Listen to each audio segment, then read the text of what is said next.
that puffy. Traditional housing has changed. We would be lying if we didn't talk about it. So we're talking about how properties have changed from the last 10, 20, 30 years into the next 10, 20, 30 years. It's pretty exciting stuff. Stay tuned.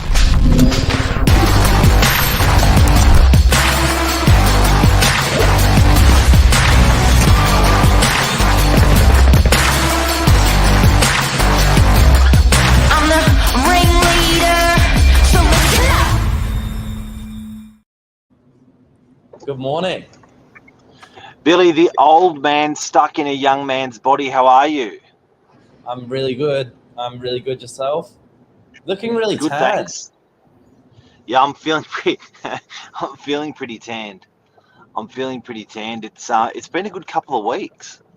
It has. I have to say, Michael's introductions have been great for the last, 2 weeks or so, but it's just not quite the same. It's good to be back on. The ratings went through the roof with you boys doing it. I think it's Michael's good looks. So, what have you been up to the last 2 weeks? Well, we've been trying to keep things, keep on ticking, but it has been different on the old morning minutes. I have to say, I'm actually quite excited to get back to routine. It's been fun, but there's nothing like good old routine, especially a good one. Is everyone back? Everyone's back, yeah. Everyone's back. It was, but it was interesting. Like, we had kind of made these new sort of like, I guess routines, so to speak. And as soon as they started to get disturbed a little bit, everyone kind of got the shits. Like, Silich wanted to go for his walk. I was trying to do some, Thai boxing or some exercise in the morning, and then we'd mess it up, and everyone would be like, ah. And what do you reckon about Sydney itself? I think I was talking to a mate yesterday. He reckons that some builders aren't back until Australia Day, so it's probably one more week till we're almost there. You reckon, or you reckon we're there? Maybe for maybe all industries combined, but I reckon everyone that we're talking to is back. So your solicitors, the brokers, the buyers seem to be back. The buyer numbers on Saturday, week on week, have been getting better and better. It's been really busy. Definitely. So maybe there's a few more people, but I think a good 90% of people are excited and keen to get stuck back in. And I think for us, the most prohibitive thing is when lawyers aren't all on deck. And I think seemed that most lawyers came back last week, but some lawyers were coming, sort of 20% of the lawyers were due back this week. So hopefully it's back to some exchanges, because I had a couple of exchanges that were held up with lawyers being away, but hopefully today and tomorrow will be exchange day. Yeah, that's true. So yeah, any extended cool-offs over the Christmas break will be trying to push through probably in the next 48 hours. Yeah, big time. Now, this morning's topic, traditional real estate. So I think the last 20 years of real estate has been pretty good, but it's been pretty boring in my opinion compared to what we're looking at for the next 20 years. It's getting pretty sexy, hey. Like, I noticed what sparked the conversation this morning was we're talking about that in is it Dubai? Yeah. Dubai, instead of going vertical with skyscrapers, there's a concept of going horizontal with land scrapers, where people are pretty much building cities. Look at that. Show us it. It's a 100 so that how city. It's 100 miles, 200 kilometers. 200 kilometers is like here to past Newcastle to Port Macquarie, maybe? Is that 200 k's? No, probably Newcastle. Yeah, ish. That's a long city. So some of the concepts and the drawings have come out. So it's a 100-mile long city. The city in height is about the Empire State Building, and then they're stacking the Empire building long ways. And then there's like, the purpose of this is to have amenities within 5 minutes. There's no cars in the city. There's public transport that runs underneath, services run underneath.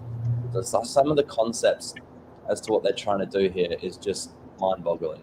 Keeping in mind this is in the middle of a desert where there's already no infrastructure. So they're building everything from the waterways, to the services, to the actual property itself, the building itself. So I was on a cruise ship out of Sydney, and I always get caught up in the engineering side of it, and it reminds me of what you're talking about at the moment, because when you look at a cruise ship, obviously it's almost a bit like a land scraper rather than a skyscraper. It scrapes horizontal. That they're pretty goddamn efficient in everything that they do, from power generation to emissions, to working towards zero emission, to treatment of sewage, treatment of water, desalination. And I look at this city that you're talking about, and it's almost like it feels like we're almost ready for a 100-mile long city in a desert, because if a cruise ship can do it, why couldn't a city like this do it? It's true. And like we were talking about, how far these cruise ships have come. And there's things that you'll find on there. I haven't actually been on one yet, so when that opportunity comes, I'm going to be really excited. But, there's, from what I've heard and what I've seen online, there's things on these boats that just shouldn't be there. Like, from a logistical point of view, but they managed to squeeze them on. Yeah, like that. There was a go-kart center. There was, and what I noticed that they're really good at is repurposing. So they can use stuff 2 or 3 times over in the course of a day for 2 or 3 different reasons. And I think sometimes I find the way we live in housing in Australia, we don't quite sweat the asset. We don't quite get squeeze as much out of the property or the usage than we can. As an example, like you see a commercial premises that's great for dinners. They do wonderful dinners, and they're closed for lunch and for breakfast because that's not their brand or not their model. Whereas in the cruise ship world, they'll repurpose that to do something else during the day, because they're obviously tight and hard up and very good with usage of space.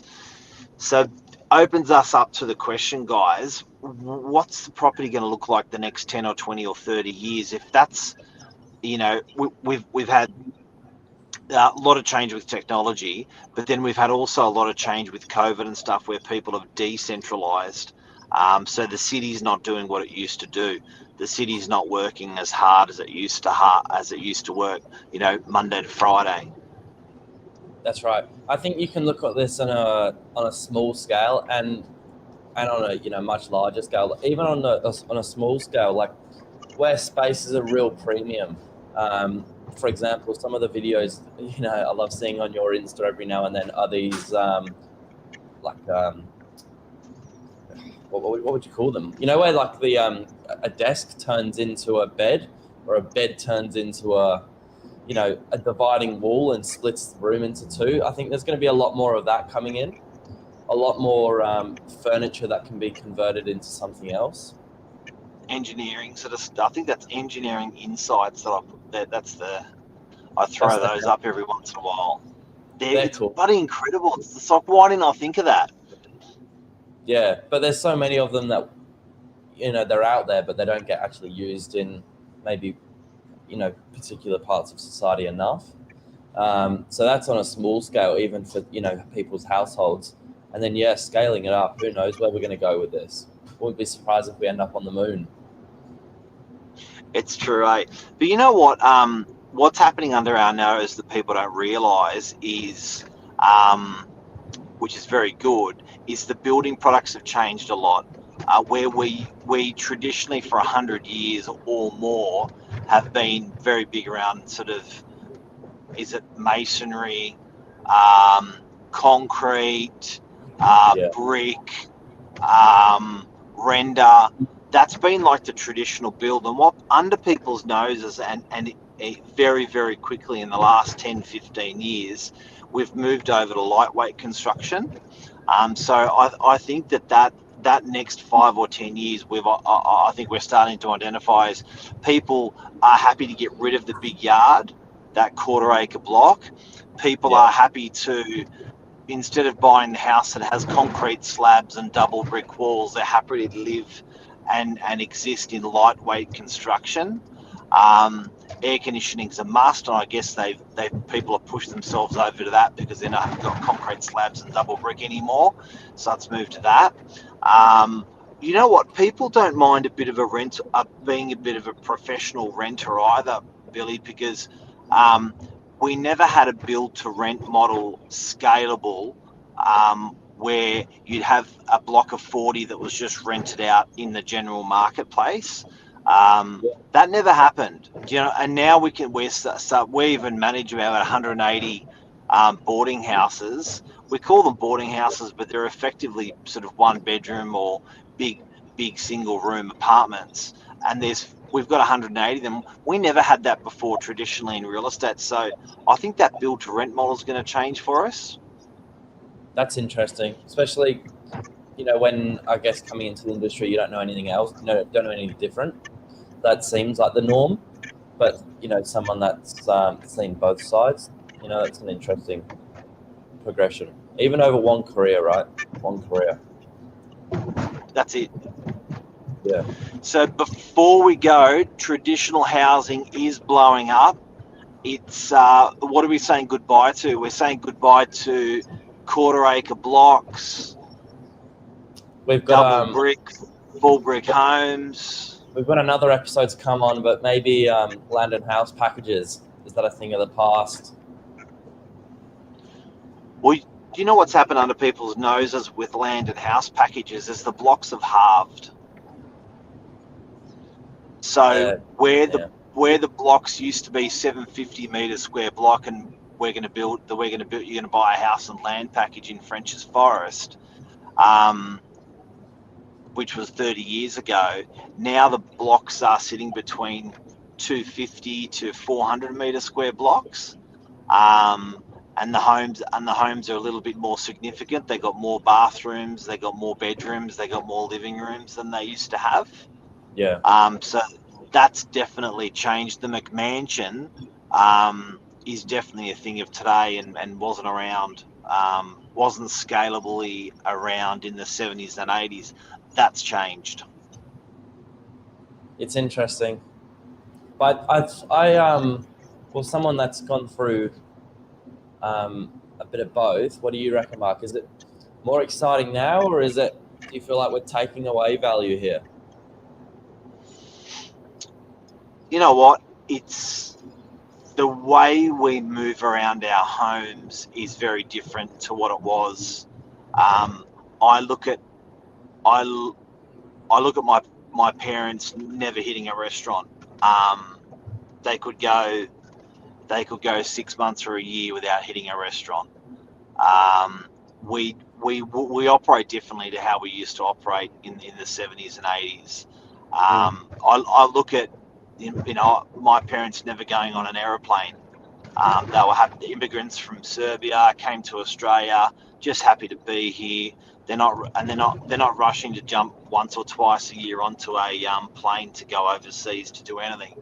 They actually didn't really holiday much at all. I think now it seems it's more of the home's more of a base station, and where mum and dad were, my uncle and aunties were at our place a couple of times a week for dinner, or we were at their house a couple of times a week for dinner. So there's less pressure on the homes to be what they used to be, and the land to be what it used to be, and I think that's changed. It's an interesting analysis. I think you're right. I think you're onto something. I think that is also why the rent vest model has particularly been so popular. You know, if you can have a good base, and you don't need to have, you know, the stress of a big home on your shoulders, to, you know, look after maintenance wise and everything like that, it makes sense. Well, look at a shopping centre. A shopping centre, you know, you would go in, grab your stuff, and you'd be out within an hour. Now these shopping centres suck you in, and you're there for half a day, possibly even a full day, possibly with even the whole family. It's different. You know, you used to go to Woolies and just grab your stuff and run. Yeah, no, they've got it all covered. They've got it all covered. It's different. That's I think that's the show. That's property changing. So where it's going to go, we know where it's gone. Where it's going to go is smaller, luxier, smaller land, more luxury, you know, fittings, fixtures and stuff like that inside. People aren't sitting on the same couch for 30 years. They're swapping their couch out every 5 or 10 years. Yeah. So it's getting more luxier. Where it's going is the homes are getting bigger internally. The home's getting more bathrooms internally. The home's getting more living rooms internally. But the blocks are getting smaller, and the construction's going more lightweight, and people don't mind renting. So that rent vest where you could end up could be a thing of the future as well. Same capital growth, you reckon? Great question. Are property values going to go up the same rate the last 50, the next 10, 20 years compared to the last 10 or 20 years? What's your punt? So I think we almost need a whole new episode on that. But I think no one has that glass ball. But the closest thing we've got to that, you know, is a long recorded period of data. So taking an average of that and throwing it into the mix, yeah, I'm going to say take a punt and say yes, it will. It's going to go up the same. Look, I don't think people are running out of Australia. I think they're running into Australia, and I think it's a lot of it. It always has been about immigration, whereas we're probably more attractive now as we ever were as a country for immigration. So as long as that continues, the scarcity of land continues, I'm betting that the property value is going to be just the same. There's the answer. Property value growth is going to be just the same. So what the market's done the last 10, 20, 30 years, I reckon we can mirror that 100% into the next 10, 20, 30 years. There we go. Thanks, Mark. See you, everyone. Take care. Have a great week. See you tomorrow. See you tomorrow.